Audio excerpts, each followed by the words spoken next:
యజమానోయామి సమస్తాందోదాల్ మయా దేవి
జన్మల పుణ్యము నీకిన్ని సేవలు చేయగా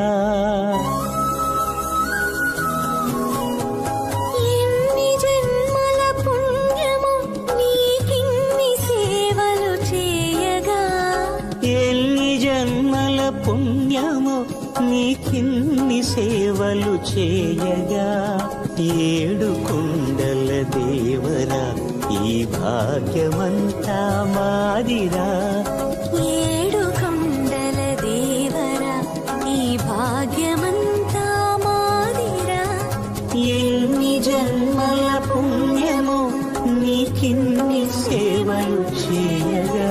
हेलो नमस्कार श्री श्री बालाजी वेंकटेश्वर स्वामी जी महाराज की जय हो. आज Kartik मासन today lot of public has come here. They are taking blessings of Balaji Bhagwan. It's nice to see the development of the temple. Lot of devotees are coming here with the blessings and with the support of devotees. Lot of development is taking place. More development is pending here. So we are hoping all the more donors come and participate in this event. And we want a lot of people to come and take the darshan here and help the development of the temple. And thank you for all the devotees, all the donors who have come here. God bless them. Thank you very much. Jai Shri Ram. आज गुरु पूर्णिमा है and blessing to all the gurus teachers for all the people who have हम लोग को जो बड़ा करे, हम सब लोगों को जो डिवोटीज़ को बड़ा करे.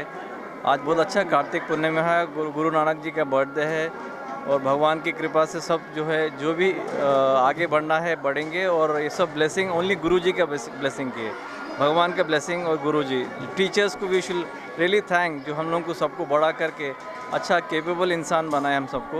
और सबसे इम्पोर्टेंट है कि सबसे अच्छे इंसान बनना वो इम्पोर्टेंट है सबसे, जो हम सब लोग कोशिश कर रहे हैं बनने के लिए. శ్రీ బాలాజీ వెంకటేశ్వర స్వామి దేవాలయంలో కార్తీక మాసం కార్తీక పున్నమ రోజు సత్యనారాయణ కథలు జరగడం జరిగినాయి. మరియు మా సోమవారం 25 నాడు కూడా కార్తీక మాసం సందర్భంగా సత్యనారాయణ కథలు జరుగుతాయి. ఇది పురాతన దేవాలయం.